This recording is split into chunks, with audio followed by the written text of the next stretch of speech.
Jim Duff has been making music for decades and isn't showing signs of slowing down anytime soon. Nor should he. His latest tunes, from Walk With Me to More Than Love, are touching tributes to faith and surviving cancer.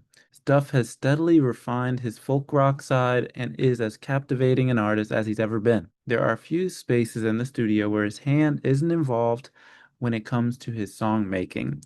Jem produces, mixes, writes, and performs his songs from top to bottom on these latest tracks.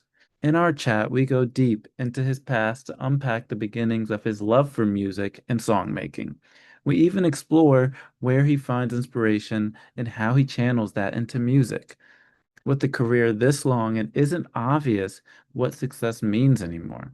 So we talk in depth about Jim's definition of success and where he finds gratification in the music industry.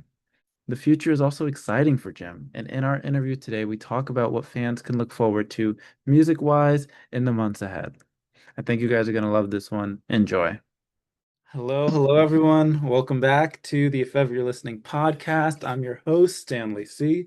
And today we have a very special guest, the prolific singer-songwriter Jim Duff with us today. Jim, thank you so much for joining us. How are you doing today? I'm doing very well. It's a pleasure to be here. I appreciate you inviting me on your show. No problem, no problem. There's a lot of good music to talk about. I'm talking Life Starts With You, Never Gone, More Than Love, and some others. So I had the pleasure of listening to those, and I'm really enjoying that. But I want to start with kind of where we started with your career. Kind of talk to me about what was your relationship like with music growing up? Growing up, music was always a big part of my life. My family, my grandfather was a musician.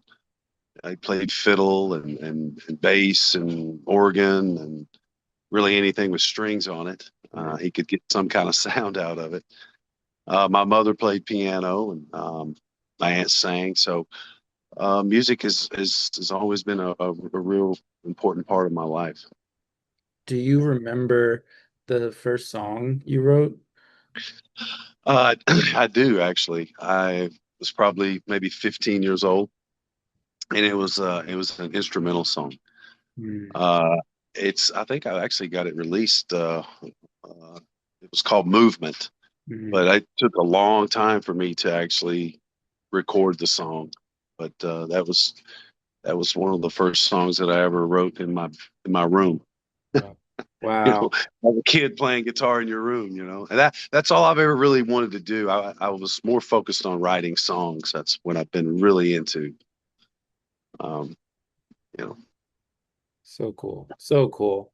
Movement. Okay. And talk to me yeah. about when did you start performing in front of people? Kind of taking it from your room to sharing it more with others. Probably right about the time I graduated high school.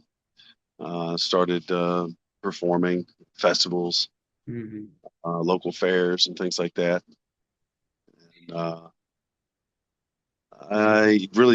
I didn't have a whole lot of songs, a whole lot of original songs at that time, Hmm. but I was working on. I had probably maybe three or four originals by then, but yeah, it was probably when I got out of high school. Very cool. Was like performing natural for you? Were you like happy to get that attention, or was it nerve-wracking and like made you anxious? Uh, it's nerve-wracking, makes me anxious. I don't, I like to perform. I love it, but it's not. Some artists they love it and they live for it. Yeah. I don't necessarily live for it, but I enjoy it. Hmm. Uh, I would probably be much rather be in my studio writing a song. Yeah. But I love to play though. I love to get the people's reaction. Hopefully you got something that folks like. Mhm. Well, speaking of making songs, you've reportedly made hundreds of songs over the course of your career. Yeah. Talk to me about what actually makes a song worth finishing. Like how do you decide when you should finish a song or when you should let it go? Well, that's a good question. My writing process is never the same. I've been doing a lot of co-writing here lately with Megan Prather, but I'll start a song.